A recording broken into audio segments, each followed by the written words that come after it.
do encontro face a face com Deus. Quem esteve aqui na quarta-feira, tenho certeza que ouviu uma palavra poderosa e saiu entendendo a questão da libertação pessoal. E como eu disse, nós vamos a cada domingo acrescentar algo, incrementar algo àquilo que nós estamos vivendo nas quartas-feiras. Primeira semana, face a face com Deus, a mudança de Jacó para Israel. Nós, como eu disse, você nasceu de novo, uma nova criatura. Na segunda quarta-feira, depois, no domingo, eu preguei sobre isso acontecer na sua casa, na sua família. Quarta-feira passada, o pastor Toninho, o pastor Antônio Pavanelli trouxe para nós e nos ensinou, não segredos, mas atitudes de libertação. Nós saímos aqui com a casa limpa, e eu disse para você no domingo passado que você compra uma casa e a primeira atitude dela é limpar a casa.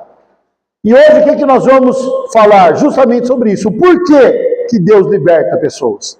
Por que Deus ele nos ensina, ele nos dá poder para a libertação pessoal? Eu quero compartilhar com você o texto do Evangelho de Marcos, a partir do capítulo 5, o versículo 1 até o versículo de número 20. Marcos, capítulo número 5, do 1 até o 20. Diz o texto: entre mentes, ou seja, naquele tempo, chegaram a outra margem do mar, a terra dos Gerazenos, algumas bíblias gadarenos. Ao desembarcar, logo veio dos sepulcros ao seu encontro um homem possesso de espírito imundo, o qual vivia nos sepulcros, e nem mesmo com cadeias alguém podia prendê-lo, porque tendo sido muitas vezes preso com grilhões e cadeias, as cadeias foram quebradas por ele, e os grilhões despedaçados, e ninguém podia subjugá-lo. Andava sempre de noite e de dia, clamando por entre os sepulcros e pelos montes, ferindo-se com pedras. Quando de longe viu Jesus, correu e o adorou, exclamando com alta voz: que tenho eu contigo, Jesus, Filho do Deus Altíssimo? Conjuro-te por Deus que não me atormentes. Porque Jesus dissera: espírito imundo, sai desse homem. E perguntou-lhe: qual é o teu nome? Respondeu ele: Legião é o meu nome, porque somos muitos. E rogou-lhe encarecidamente que o não mandasse para fora do país. Ora, passava ali pelo monte uma grande manada de porcos. E os espíritos imundos rogaram a Jesus, dizendo: manda-nos para os porcos, para que entremos nele. Jesus o permitiu. Então, saindo os espíritos imundos, entraram nos porcos, e a manada, que era cerca de 2.000, precipitou-se, despenhadeiro abaixo, para dentro do mar, onde se afogaram. Os porqueiros fugiram, e o anunciaram na cidade e pelos campos. Então saiu o povo para ver o que sucedera. Indo ter com Jesus, viram o endemoniado, o que tivera a legião, assentado, vestido em perfeito juízo, e temeram. Os que haviam presenciado os fatos contaram-lhes o que acontecera ao endemoniado e acerca dos porcos. E entraram a rogar-lhe que se afastasse, retirasse da terra deles. Ao entrar Jesus no barco, suplicava-lhe o que fora endemoniado que o deixasse estar com ele. Jesus, porém, não lhe permitiu, mas ordenou-lhe: vai para a tua casa, para os teus, anuncia-lhes tudo o que o Senhor te fez e como teve compaixão de ti. Então ele foi e começou a proclamar em Decápolis tudo o que Jesus fizera, e todos se admiraram. Amém? Um texto talvez que você tenha já o conhecido, mas emblemático, a qual nós vamos conversar um pouco durante essa noite. A primeira coisa que eu quero falar com vocês é sobre a importância da libertação. Amados, sermos libertos das amarras, das garras do inimigo, é algo que todas as pessoas precisam entender essa necessidade. Algumas pessoas elas dizem: não, eu não preciso, eu não tenho a ação do inimigo na minha vida, mas talvez porque não entendam o que está escrito lá na segunda carta do apóstolo Paulo aos Coríntios, no capítulo 4, versículo 3 e 4, aonde diz assim, segunda carta, capítulo 4, 3 e 4. Mas se o nosso evangelho, o apóstolo Paulo dizendo aos Coríntios, mas se o nosso evangelho ainda está encoberto, era para os que se perdem que está encoberto, nos quais O Deus desse século cegou o entendimento dos incrédulos para que não lhe resplandecesse a luz do Evangelho da glória de Cristo, o qual é a imagem de Deus. Amados, muitas vezes nós nem percebemos, mas estamos cegos. Por quê? Porque o Deus desse século, Deus com letra minúscula, desse mundo, cegou, colocou um véu na nossa mente, nos nossos olhos.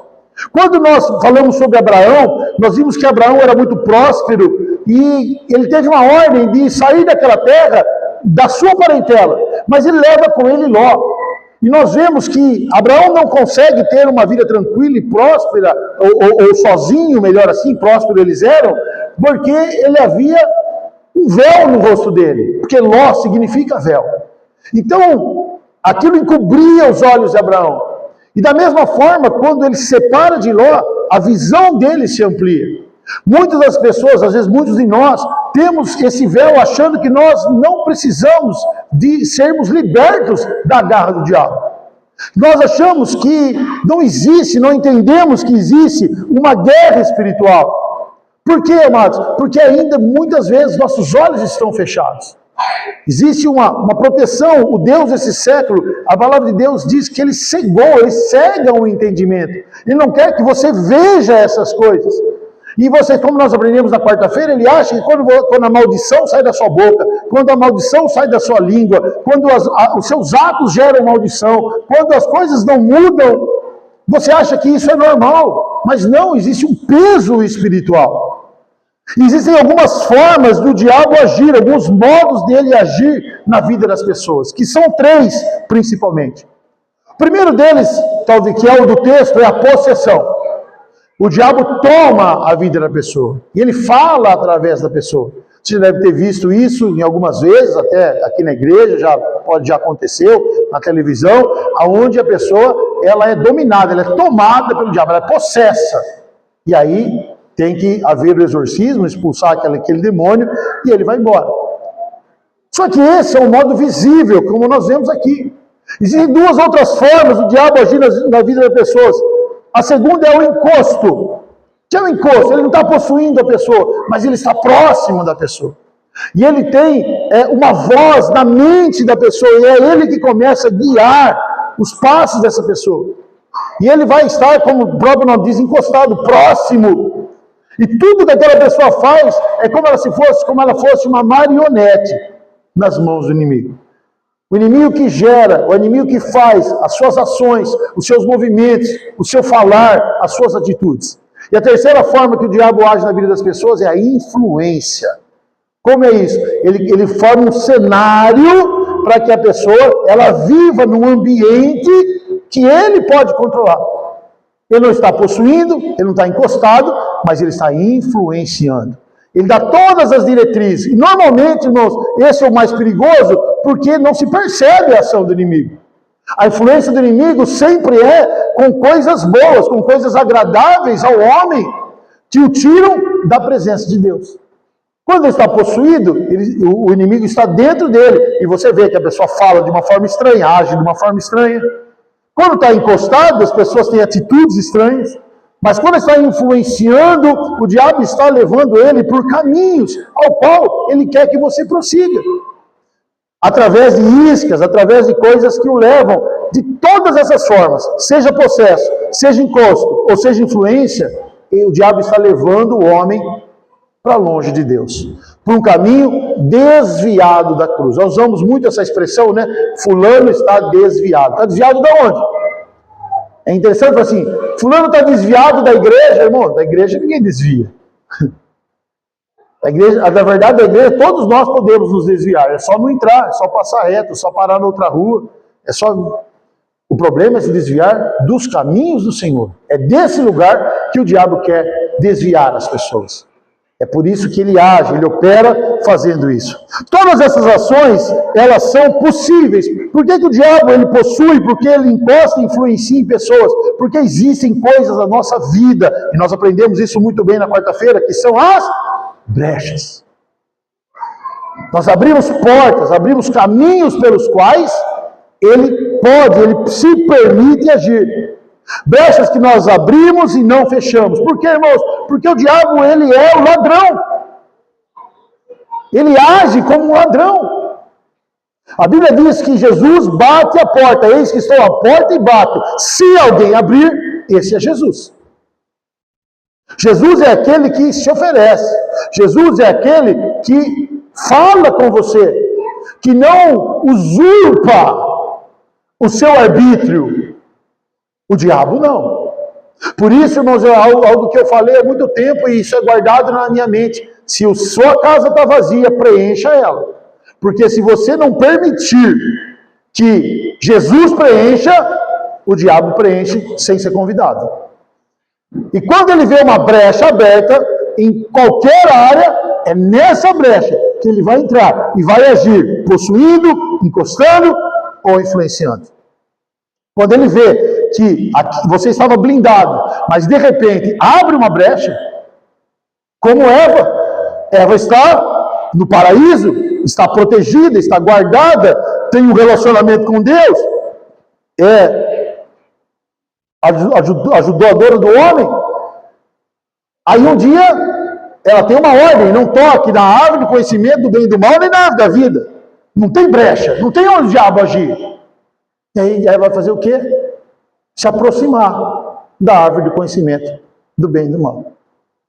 Naquela aproximação, naquele olhar, o diabo não é onisciente, ele não sabe o que a gente pensa, mas ele vê a nossa fala e a nossa ação. Quando ela se aproxima da árvore, para, e não sei qual a atitude dela, se ela admira o fruto, a serpente chega para ela e fala assim: está gostando? É isso mesmo que você quer? Não! Deus falou que não pode tocar. O irmão já conversou com a serpente. Rodou. O diabo não tem conversa. O inimigo, pastor Pedro, esses dias eu falei para alguém isso. Pastor Pedro sempre me ensinou: Rafa, por inimigo, nem troco, nem recibo. Não tem conversa, não tem ação, nada que possa fazer para que você possa cair nas garras dele. Mas as pessoas, como nós também ouvimos muito bem e aprendemos mais minuciosamente quais são as brechas: o orgulho, a língua, as atitudes, o caráter. São brechas que nós abrimos e o inimigo começa a agir, começa a operar. E nós já sabemos que ele vem para matar, roubar e destruir. Se não tiver brecha, não tem ação.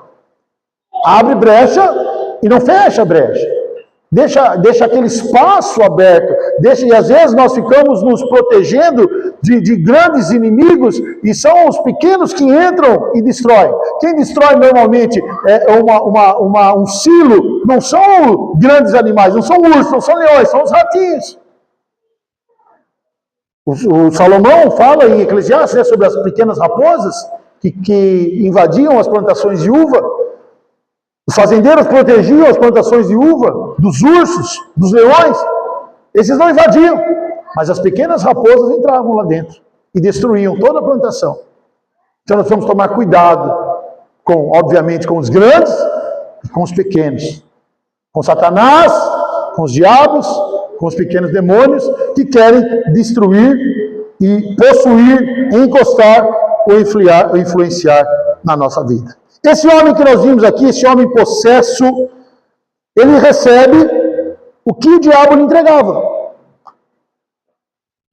Tanto o diabo cega a visão dos homens, que ele entrega coisas e que as pessoas começam a viver que não percebem, mas estão indo à destruição.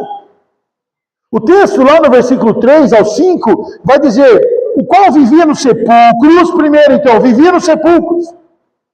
Olha o que o diabo fazia na vida desse homem. Fazia com que ele morasse no lugar de morte, no lugar de destruição. Que ele vivesse em ambientes que destruíam a vida dele. E quantas pessoas, irmãos, não estão nessa vida, morando entre sepulcros? Não, pastor, o senhor está enganado. Não mora no cemitério, o senhor pode ir lá, não no meu endereço é outro. Não, mas o ambiente que você vive é um ambiente de sepulcro. O lugar que você está, o lugar que você frequenta, pode ser um lugar de morte. O cemitério é um lugar de pessoas mortas. E talvez eu e você possamos estar em lugares de pessoas mortas espiritualmente. Não, mas é legal, é gente boa, são meus amigos, mas estão mortos espiritualmente. É lá que o diabo quer levar as pessoas. É esse lugar que ele proporcionava aquele homem. Vivia nos sepulcros. E nem mesmo com cadeia alguém podia prendê-lo. Ou seja, nada podia prendê-lo. O diabo, na vida daquele homem, era mais forte que qualquer coisa. Não tinha como amarrar, não tinha como prender. Tentaram algemar ele, tentaram amarrar com corda. Ele quebrava. A força dele era descomunal. Mas aquela força não era humana. Se você amarrar uma pessoa, ela não consegue romper as cordas. A força dele era sobrenatural. O diabo na vida daquele homem era mais forte do que qualquer outra coisa. Nós não podemos permitir que o inimigo da nossa vida seja mais forte. Pastor, eu tento, mas não consigo, né? Eu caio sempre na tentação. Sabe o que isso significa, irmãos? Que o diabo está sendo mais forte do que a presença de Deus na sua vida. Se você não consegue quebrar, se você não consegue vencer, se você não consegue amarrar o diabo. Nós usamos uma expressão, né? Quando oramos para que o inimigo saia da vida da pessoa, nós falamos, está amarrado. Mas se você não tiver força para amarrar, ele quebra as cadeias e vai para cima. E se desamarra. A Bíblia diz que aquele homem vivia em sepulcros e ninguém conseguia prendê-lo. A força do diabo na vida daquele homem era maior do que qualquer outra coisa.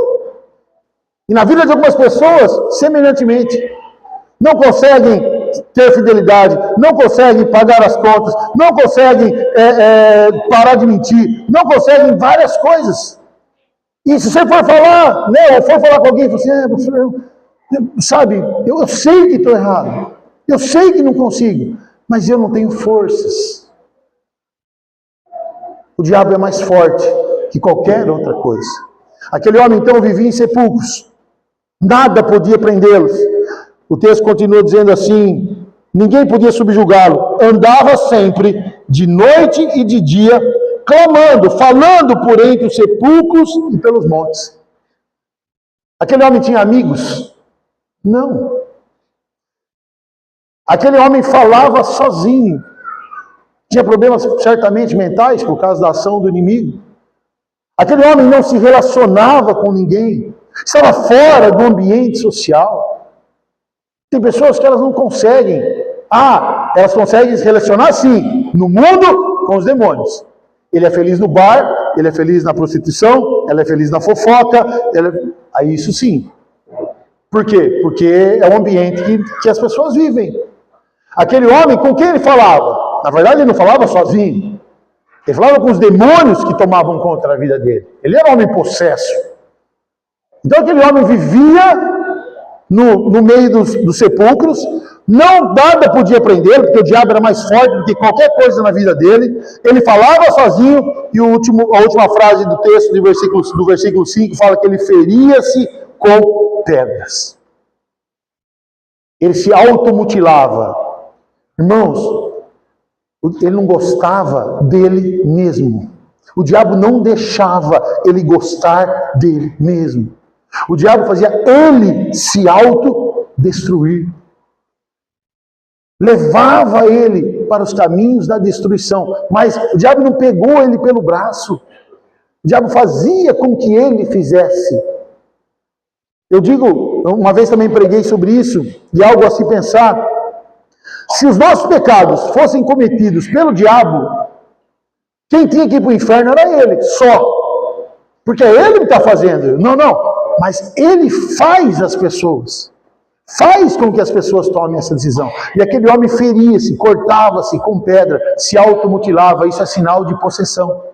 Quando as pessoas se automutilam, elas precisam do quê? Elas precisam de libertação. Aquele homem possesso, ele era uma ferramenta. Ele era o exemplo do que o diabo faz na vida das pessoas. Vivia nos sepulcros, não podiam prendê-lo, falava sozinho, não vivia na sociedade e feria-se com pedras, se automutilava. Muitas pessoas, claro, em não condições físicas como esse homem, mas vivem no meio dos sepulcros. Vivem no meio daquilo que é morto, daquilo que não traz vida. Não conseguem ser mais fortes que o diabo na vida deles. Não conseguem ter um ambiente saudável de convivência. E finalmente estão se matando, porque não se libertam. Estão presos nas cadeias do inimigo. Irmão, tudo isso é triste, tudo isso é grave. Mas o versículo 6, você pode pôr o versículo 6 para mim aqui, Mariano, por favor? Porque o versículo 6, ele é muito grave. Eu estava preparando a mensagem hoje, até como falei com a Adri, eu estava marcando, falou, olha o que eu acabei de ler. Irmão, eu já li isso inúmeras vezes. Mas o que eu li hoje, mediante o estudo da palavra, mediante do que nós ouvimos dos encontros, na quarta-feira, isso me trouxe uma situação de perplexidade. E quando viu Jesus de longe, correu e o adorou. Irmãos, quando eu li essa palavra, é óbvio que me lembrei de Tiago, capítulo 2, versículo 19, que fala que o diabo teme e treme diante de Deus, porque sabe o fim que lhe é imposto. Mas esse homem, possesso, endemoniado, quando viu Jesus de longe, correu e o adorou. E Deus falou comigo algo que eu até anotei aqui para não deixar de falar com vocês. Eu quero dizer para você que a parede da igreja não defende ninguém do diabo. Não adianta, irmãos. Você assistiu o filme de Exorcista? Que o padre vai exorcizar e o diabo está lá. Aí vem com crucifixos. O diabo assim, só sai no filme, irmãos. Só sai no filme. Eu não esqueço, sempre lembro, Marinha era novinha, e eu estava assistindo um documentário de um exorcismo. E chamaram, acho, não sei se ela até lembra, tinha uns, idade do Rafa, lembra? Idade do Rafa, mais ou menos. E chamaram lá um super exorcista do Vaticano para tirar o diabo, e a história do diabo que estava no homem lá, tal. E foi. Aí eu falei, vou assistir, vai tirar o diabo do homem, né? Vai. Irmãos, deu acho que quase 1h30 de documentário. Ele levou crucifixo, água benta, salve rainha, né? Acabou o documentário, o diabo continuou no homem. Não saiu. Não é parede, não é crucifixo. Não é autoridade. Quando o diabo viu Jesus, ele correu para Jesus e adorou. O que significa isso, irmão? A adoração do diabo é a constatação da derrota, ao qual ele sabe que está prevista a ele. Sabe que está prevista. Hoje, teve um jogo na Copa do Mundo. Alemanha e Curaçao. Antigamente fazia bolão. Lembra bolão que você fazia? Será que alguém colocou vitória de Curaçao? Alguém imaginou que Curaçao ia ganhar da Alemanha? Só aquele que não entende de futebol. Pessoas que não entendem. Mas se você entende o mínimo de esporte, se você um dia abrir uma página, você fala assim, não, a Alemanha vai ganhar. E é interessante, irmãos, por que eu estou dizendo isso? Que existem pessoas que escolhem ficar do lado do derrotado. O diabo é um derrotado, ele sabe que é derrotado. Ele vai, aquele homem, quando ele tem um encontro, ele chega adorando, exclamando com alta voz, que tenho eu contigo, Jesus, Filho de Deus Altíssimo. Por que vem me atormentar? Por que chegou alguns textos para mim? Por que chegou antes da hora? Eu sou derrotado, mas não é agora. O diabo sabe que é derrotado. Algumas pessoas não sabem que o diabo é derrotado. Ele sabe que é derrotado. E as pessoas continuam numa vida entre os sepulcros, presos nas garras do inimigo, fora da sociedade, indo para a morte, nas mãos do diabo, da qual ele sabe que vai perder. Ele sabe que está derrotado. Você acha que os atletas de Curaçao hoje, eles saíram do campo chorando porque perderam para a Alemanha? Eles entraram sabendo que iam perder para a Alemanha. Eles viajaram, saíram do país dele, com alegria, com festa. Eles cantam, eles são cristãos, cantam hino. Né? Mas eles sabiam, se acabou o campo, eles foram pedir a camisa do jogador da Alemanha. Porque eles sabiam que ia perder, sabiam que eram derrotados. Existem pessoas que elas estão sabendo ou não sabendo que o inimigo vai ser derrotado. Mas o próprio diabo sabe que ele é um derrotado. O próprio diabo já disse para Jesus, você viu? Não é a minha hora, eu sei que você vai me vencer, eu sei que eu vou ser condenado. Mas por que já chegou? Então ele vai e faz o quê? Ele adora, por quê? Porque ele é um derrotado. Ele clama e fala que, olha, então esse texto, ele é muito emblemático. Às vezes o louvor aqui precisa estar falando com as pessoas, adora, levanta a mão, bate palma, canta. Aí a pessoa não. E o diabo adora. Não que ele ame, mas ele adora porque quem que nós adoramos? Nós só podemos adorar quem é maior que nós. E só Deus é maior que nós. O Senhor Deus lá nos 10 mandamentos ele fala que nós só podemos adorar a dele. Só ele é maior que nós. Ninguém mais. Ninguém mais é digno de adoração. Então o diabo vai adorar, vai prestar culto a quem é maior que ele. Porque ele é um derrotado. Então o que eu preciso para ser liberto? Pastor, tudo isso o senhor falou, mas existem pessoas que estão presas e elas querem ser libertas. Nós, mais uma vez, remetendo à quarta-feira aqui, nós temos declaração de libertação. Nós nos libertamos de várias áreas da nossa vida. Talvez você já passou pelo encontro, você já fez essa declaração, você precisa entender que precisa ser liberto. O pastor Toninho falou algo muito interessante, né? Falou assim, mas peraí, por que eu preciso orar por libertação? Por que preciso declarar a libertação? Se Jesus já venceu o diabo, seja a sua liberta. E ele fez uma comparação muito interessante. A palavra de Deus diz que ele levou sobre si todas as nossas enfermidades na cruz. E a gente ora por cura. Ou seja, se ele já venceu a cura, por que eu oro por cura? Porque eu entendo que eu preciso orar. A libertação da mesma forma. O Senhor Jesus já venceu o diabo. Na cruz da ressurreição venceu o diabo. Mas eu oro por libertação. Então o versículo 8 vai dizer assim, porque Jesus lhe disse, espírito imundo, sai deste homem. O que eu preciso para a minha libertação? Uma palavra com autoridade. O diabo não sai com crucifixo, o diabo não sai com carteirinha de obreiro, o diabo não sai porque eu sou ministro do evangelho, porque eu sou pastor, o diabo não sai com a Bíblia no Salmo 91, ele sai com uma palavra de autoridade. E para ser autoridade tem que ser coberto de autoridade. Por isso que o Senhor Jesus nos deu a autoridade do seu nome. Aqui não fala em nome de Jesus, porque é ele que está falando. Mas se nós formos lá no final do livro de Marcos, ele vai dizer que nós devemos expulsar os demônios em nome dele. O diabo precisa de uma palavra de autoridade. E sai. Interessante, irmãos, que Jesus faz uma pergunta para você. Para o demoniado gadareno. Qual o seu nome? E ele fala assim, o meu nome é Legião. Porque somos muitos.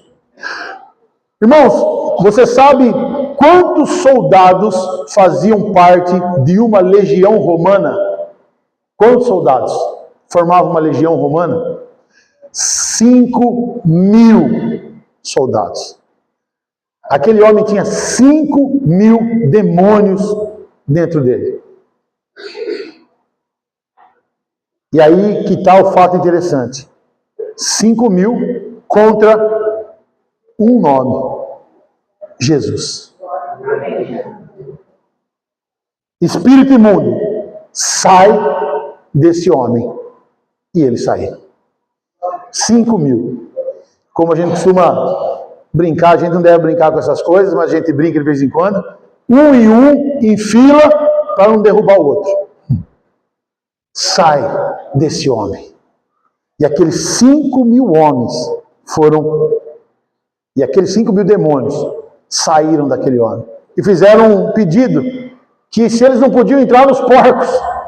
Sabe por quê, irmãos? Porque, não vou entrar nesse mérito, é uma outra mensagem, isso é aula de escola bíblica, não de culto, que Nem os diabos gostam do inferno. E para sair daquele homem, eles tinham que voltar para o inferno. E um dia um demonologista, ao qual eu estava conversando, não sei de onde ele tirou essa orientação, não é uma orientação teológica, eu vou falar, mas só uma curiosidade. Ele falou que todo diabo que é expulso na igreja apanha no inferno. Não sei de onde ele tirou essa informação. Não tenho contato, não quero saber, não vou buscar informações mais rebuscadas, mas ele me disse que todo diabo que é expulso da igreja, ele fala assim, o que você foi fazer no meio dos crentes? E aí ele toma uma surra. Então eles não queriam voltar para o inferno. Porque imagina os que vêm na igreja, imagina os que se encontram com Jesus. Mas, nada teológico, isso é só curiosidade. Eles pedem para ser lançados nos porcos, e os porcos se precipitam. O que tem a ver isso, pastor? O caso dos porcos. Primeiro, a dúvida que eu tinha é por que tinha tanto porco naquele lugar? Os porqueiros, como diz aqui, né? Eles cuidavam de 2.000 porcos. E o demônio entrava naqueles porcos e se precipitaram. E aí, a região que eles estavam, Decápolis, ele não era uma região judaica. O judeu não come porco, mas os gentios comiam. Então, porco, para eles, era um animal de fácil criação, porque o porco come qualquer coisa, né? O que desse o porco, e eles era barato criar porco e alimentava muitas pessoas. Então, era normal naquela região criar os porcos. Aqueles homens, eles criavam esses porcos e por isso tinha 2.000 porcos. Imagine, irmão, você pega um chiqueiro com 5 ou 6 porcos, já é, né? Imagine 2.000 porcos, né? Naquela região que os demônios entram e eles se precipitam. Mas eu quero chamar a atenção para algo que está no versículo 14. Os porqueiros fugiram e anunciaram na cidade pelo campo. Irmãos, esse anunciaram não é maravilhado. Você vai ver nos próximos versículos que esses porqueiros não chegaram e falaram assim, gente, vocês não viram, você sabe o que aconteceu. Lembra aquele endemoniado que estava lá no cemitério? Chegou um homem lá, aquele Jesus de Nazaré, que eu não sei quem que é, mas eu sei que ele deu uma palavra e os demônios saíram daquele homem, foram nos nossos porcos, os nossos porcos se precipitaram. Eu não sei o que aconteceu, mas foi lindo aquilo, foi maravilhoso. Não foi essa a visão com eles. Os porqueiros não ficaram felizes pela libertação do homem, mas ficaram indignados pelo prejuízo que tomaram. A diferença, para Jesus, uma alma vale mais que 2.000 porcos. Para o diabo, 2.000 porcos vale mais que uma alma. E o que vale mais para mim e para você? Hoje de manhã na escola bíblica, o nosso tema foi evangelismo. Nossa declaração de fé falava sobre evangelismo. E nós falamos que é a missão da igreja, o evangelismo, levar o evangelho, pregar o evangelho. O que vale mais para nós? Uma alma ou 2.000 porcos? Ou 2.000 bois? Ou o seu salário? Ou o seu emprego? Ou o seu carro? Ou a sua casa? O que vale mais? Aqueles homens não estavam preocupados. Aqueles homens falam assim, olha, uma alma foi liberta do inferno. Não, nós perdemos 2.000 porcos. Vocês veem que eles vão até Jesus e falam assim, ó, vai embora daqui. E falam para o demoniado, vai com ele. Porque aqueles homens olhavam o prejuízo ao qual eles tinham recebido. E muitas pessoas, amados, elas estão tão preocupadas, estão tão envolvidas com as coisas do inimigo nesse mundo, que elas não estão preocupadas com as almas. E aquele homem havia se perdido. Depois, estava liberto. Mas a libertação daquele homem era muito cara. 2.000 porcos. Eu não sei quanto custa um porco hoje. Mas, multiplicado por 2.000, o valor é muito alto. Mas para Jesus, vale muito mais a sua alma, a minha alma, do que qualquer valor financeiro. Foi pago por nós um alto preço. Um preço imensurável. Um preço que não dá para medir. Por amor a cada um de nós. Só que, irmãos, a libertação tem um propósito. Jesus não liberta aquele homem só pelo desejo de dizer que ele é mais forte que o diabo. Jesus não precisa provar nada para ninguém. Jesus não vai até Gadara, né, onde estava o Genezaré, algumas há versões, né, que chamam a região de Gadara ou Genezaré, mais uma vez dizendo, né, antigamente o texto bíblico não tinha muitas vogais, então o G, D, S, mas o Gadara ou Genezaré, aquele homem continuaria lá. Aquele homem está, não, mas tem um propósito pelo qual Jesus vai lá, uma lição a qual ele vai lá. Versículo 15, indo ter com Jesus, viram o endemoniado, que tivera a legião, que tivera, né, passado, assentado, vestido em perfeito juízo. Peraí, vamos voltar no endemoniado? Lá, se você for ver em Mateus, vai dizer que esse homem andava nu. Nu, andando pelos sepulcros, falando sozinho, quebrando as cadeias, se ferindo com pedra. Agora, aquele mesmo homem tem um encontro com Jesus. Agora as pessoas veem ele assentado, ou seja, não andando, que ele andava de dia e de noite, maluco, assentado, vestido em perfeito juízo. Irmãos, é isso que Jesus faz quando ele liberta alguém. Aquele homem estava liberto das garras do inimigo. Aquele homem agora estava assentado, não estava andando como um maluco, vestido, porque ele ficava nu, e em perfeito juízo. Olha que coisa maravilhosa. E temeram. As pessoas não se maravilharam, temeram, ficaram com medo. Falei, nossa, agora se esse homem começar a livrar todos os endemoniados que nós temos na nossa região, vai acabar nossos porcos. Se todo demônio que tem aqui, todo endemoniado que vem aqui for liberto, não vai ter porco para pôr demônio. Os que haviam presenciado os fatos, contaram-lhe os acontecidos, o que aconteceram ao endemoniado e acerca dos porcos. Então, o que estão falando, assim, ó, ele libertou esse homem, mas os nossos porcos se mataram todos. E entraram a rogar-lhe que se retirasse da terra deles. Ó, aqui não tem lugar para você. Eles tinham um endemoniado em suas terras, agora não tinha mais. Mas eles tinham um risco. Alguém que poderia ser um risco para a tranquilidade da vida que eles levavam. A mudança da vida daquele homem podia mudar a vida de toda aquela região. E algumas pessoas, irmãos, elas não querem isso. Algumas pessoas querem, e outro dia eu falei sobre isso, até coloquei lá no meu Instagram, a descida, a frase não é minha, é de um famoso pastor, a descida para o inferno é uma descida tranquila. O caminho para o inferno é uma descida tranquila. Aquele homem liberto era um sinal de que havia um homem que transformava vidas e que precisava ser seguido as suas orientações, os caminhos que ele apresentava. Mas quem queria? As pessoas queriam continuar cuidando dos seus porquinhos, queriam continuar ganhando a vida com a imundície. E não importa que tenha gente endemoniada, não importa que tenha gente indo para o inferno, deixa a minha vida aqui. E da mesma forma, irmãos, um estava possesso, outros estavam influenciados, estava todo mundo indo para o inferno. Todo mundo. A diferença daquele do Gadareno que estava possesso, aqueles homens estavam influenciados, encostados pelo mesmo diabo. Às vezes acha que quem está influenciado pelo diabo é aquele que está virando a cabeça, torcendo a mão, falando diferente. E às vezes, irmãos, o diabo está só toreando, como a gente fala, as pessoas para o inferno. Aqueles homens não queriam uma mudança de vida. Mas o versículo 18 vai dizer assim: ao entrar Jesus no barco, suplicava-lhe que fora o endemoniado que o deixasse estar com ele.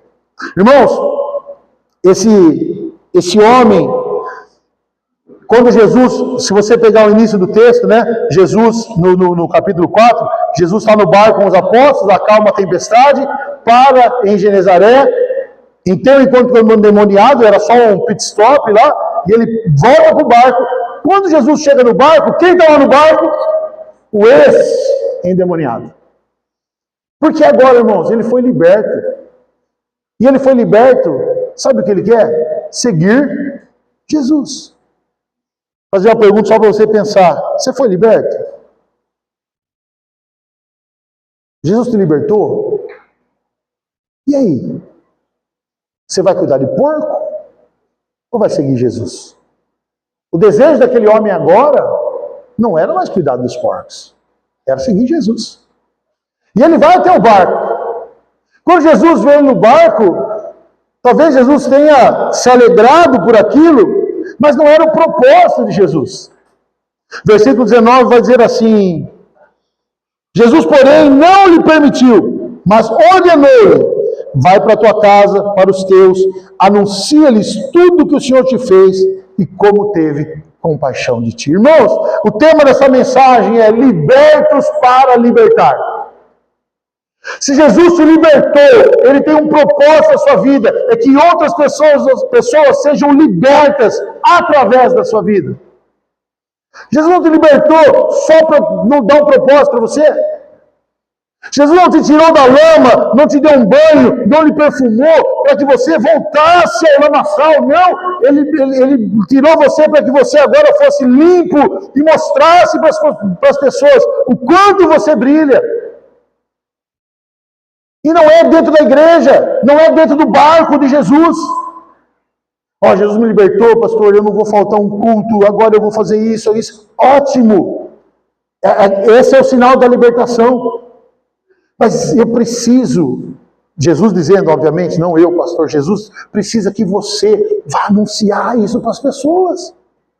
Vai falar, as pessoas precisam olhar para você e ver a obra de Jesus na sua vida, ver a obra de Jesus na tua casa, ver a obra de Jesus na tua família. Esse é o propósito da libertação. Esse é o porquê Jesus se libertou, senão não haveria propósito de Jesus nos libertar. Quer que essa obra seja manifesta. Não, você não vai ficar comigo aqui no barco. Vai para a tua casa e anuncia o que o Senhor fez. Irmãos, todos nós somos pregadores da palavra de Deus. Nem todos nós com o microfone na mão. Nem todos nós em cima de um púlpito. Mas fora daqui todos nós somos. Porque nós somos libertos por Jesus. Eu espero que você tenha sido liberto em nome de Jesus. Amém? Você não pode ser a casa do diabo. Você não pode estar morando no meio do cemitério. O diabo não pode ser mais forte do que qualquer coisa na sua vida. Não, você é mais forte que ele, porque você serve àquele que só com o nome mandou embora uma legião, 5.000 demônios. Um nome. É só assim, não consigo, não tenho força, estou fraco. Está fraco por quê? Se um nome venceu numa guerra, numa palavra. Não, numa guerra não, numa batalha não, numa palavra. Porque Jesus lhe dissera: espírito imundo, sai desse homem. 5.000 foram embora. E eu estou fraco. E eu não tenho força. Não consigo. Pastor, estou sem vontade. A quem nós servimos? A quem nós servimos? Vai e leva essa mensagem para o povo. E finalmente, irmãos, o resultado final, versículo 20, coloca aqui para mim, Mariana, por favor, para nós encerrarmos. O grupo louvor pode subir aqui no altar. Versículo 20. E ele foi e começou a anunciar em Decápolis quão grandes coisas Jesus lhe fizera, e todos se maravilhavam. Amém? Vamos ficar em pé. Decápolis, se você for ver e continuar lendo a palavra de Deus, você vai ver que quando o apóstolo Paulo passa por Decápolis, existem muitos e muitos cristãos que são oriundos da pregação desse homem. O que eu quero orar com você antes de cear: a ceia é para os libertos. O que eu quero orar com você antes de cear é que você tenha essa consciência, que você se coloque na presença de Jesus dizendo: eu fui liberto. Se você não foi, se liberte hoje. Se você não foi ainda, mande o diabo embora da tua vida. Se você sente qualquer coisa, se você não tiver, como eu disse na quarta-feira, se você essa mensagem te deixou zonzo, cansado, com algum sentimento, você sai daqui e vamos orar por você. Como a gente sempre fala no encontro e falou no culto quarta-feira, você chegar, as pessoas chegarem endemoniadas é uma coisa, não pode sair. Quando Jesus chegou em Gadara, aquele homem estava endemoniado. Quando ele foi embora, aquele homem não estava mais. Não estava mais. Se você precisa receber oração, você sai do seu lugar, vem aqui na frente, nós vamos orar por você. Jesus tem uma grande obra na sua vida. Mas para libertar, você está liberto. E depois disso, nós vamos cear. Mas agora feche seus olhos. Coloque a mão sobre a sua cabeça. Pai, em nome de Jesus, o mesmo nome que foi nos dado através do Senhor, quando disse que nós devíamos ir, fazer discípulos de todas as nações, curando os enfermos e expulsando os demônios. Qualquer que seja a ação maligna nesse lugar, com a autoridade do nome de Jesus, eu digo, sai, em nome de Jesus. Demônios que possuem, demônios que encostam, demônios que influenciam a vida dos teus filhos, caiam por terra agora. Assim como o teu nome, Senhor, foi suficiente para uma legião de demônios, eu determino que a tua palavra, o teu nome, seja para qualquer um daqueles que esteja incomodando qualquer um dos teus filhos. E assim que estiverem limpos, sarados, libertos, eu repreendo toda ação. Repreendo, Senhor, aqueles que vivem em sepulcros, aqueles que andam, Senhor, em lugar de perdição, em lugar de tristeza, em lugar onde o teu nome não é exaltado, aonde palavras são dirigidas ao inimigo. Pessoas, Senhor, que frequentam lugares que não são abençoados, mas na verdade são lugares aonde o inimigo opera. Que frequentam, Senhor, chiqueiros, aonde se sujam com a lama, através de palavras, de atitudes. Eu repreendo agora em nome de Jesus.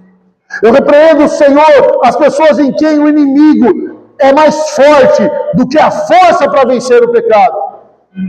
Aquele homem, ele era amarrado, mas ele se livrava, porque o diabo era mais forte na vida dele. O diabo não será mais forte do que a tua palavra na vida de nenhum dos seus filhos, Pai. Que vão viver, ó Deus, em sociedade, que vão procurar os bons relacionamentos, e aqueles que se automutilam, aqueles que estão morrendo, através da fraqueza, através da tristeza, estão caminhando para a morte, eu repreendo em nome de Jesus, porque nessa noite nós somos libertos para libertar, e que o Senhor possa usar cada um dos teus filhos para uma obra grandiosa e uma obra poderosa. Que não estejamos só no barco com Cristo, mas estejamos anunciando a nossa libertação, a nossa vitória, e que todos que sejam ao nosso redor, como diz o texto do livro da Palavra de Deus, de Marcos 5, versículo 20, todos se maravilharam. Que eles se maravilhem com a nossa vida que vamos apresentar ao Senhor. Agora você vai colocar a mão na sua cabeça e eu vou fazer só uma declaração. E quando você sai, você vai dizer com autoridade. Ah, pastor, mas eu não tenho nada. O pastor Claudinho dá esse exemplo também, né? Não estou com sede. Tomei água, não morri, porque estava com sede. Então, se você não tem nada, faz do mesmo jeito. Você dá apoio para quem tem, como diz ele. Você coloca a mão na sua cabeça e quando dizer sai, você diz bem forte, sai. Em nome de Jesus, se houver algum demônio, algum mestre das trevas, principados, potestades que estão sobre a vida dos seus filhos, agindo em qualquer área, eu determino agora, no nome de Jesus, 1, 2, 3, sai! Aleluia. Vamos louvar ao Senhor.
Essa palavra é uma palavra de vitória. É através dessa palavra que eu posso pregar essa mensagem.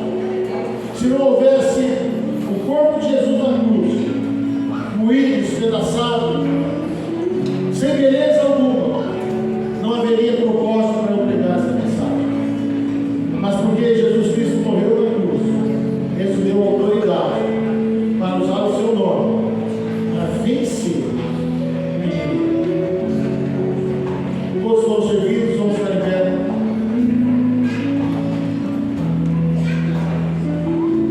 A palavra de Deus diz, lá na primeira carta aos Coríntios, versículo 11, que na noite que foi traído, Jesus Cristo partiu do pão e disse: esse é meu corpo, que é dado em favor de Deus. Se é dado em favor, irmãos, é a vitória que Ele nos dá. E é por causa dessa morte, desse sacrifício, é que nós podemos orar, dizer: salve. Porque o inimigo teme e treme ao nome de Jesus. Levante seu braço de pão. Senhor, em nome de Jesus, eu consagro esse pedaço de pão. Que seja Ele, Senhor, para alimento da nossa alma e a convicção da vitória da cruz. Convide todos em memória de Cristo, nosso Senhor.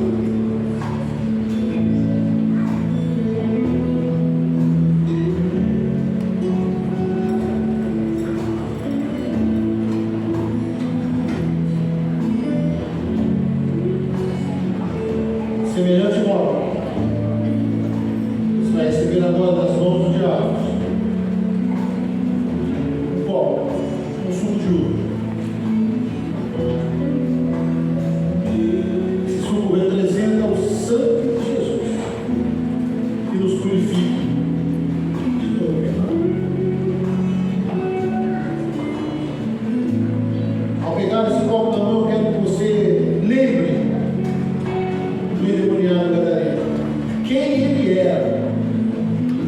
Faça uma visualização daquele homem andando no meio dos sepulcros, daquele homem falando sozinho, nu, se ferindo com pedra.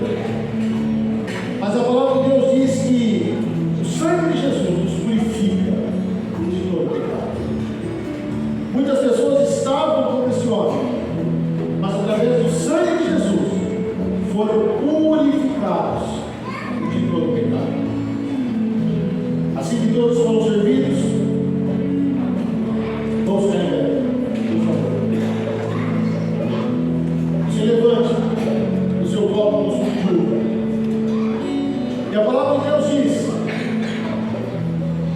que após partir o pão, ele tomou o cálice e disse: esse é o cálice da nova e eterna aliança. Fazer isso todas as vezes que se lembrarem do meu nome.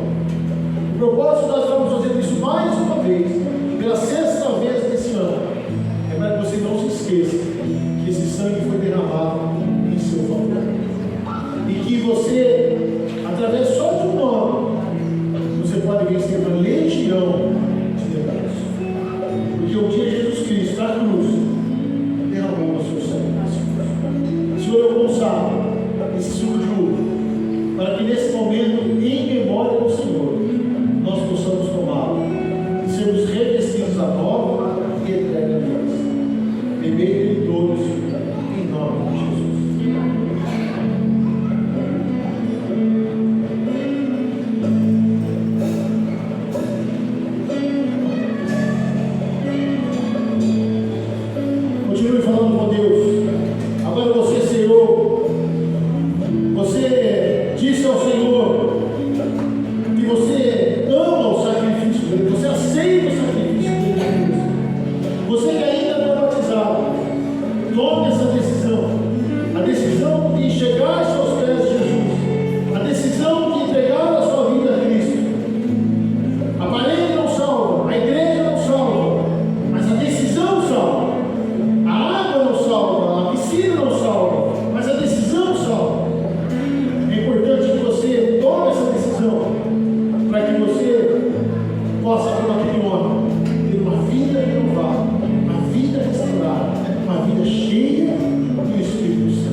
louve e adore o Senhor. Vamos cantar?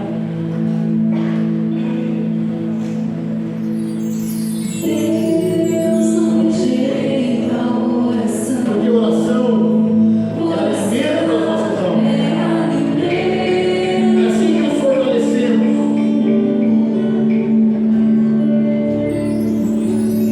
Nunca vi justo sem resposta, ou ficar no sofrimento. Você se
santo, santo, santo.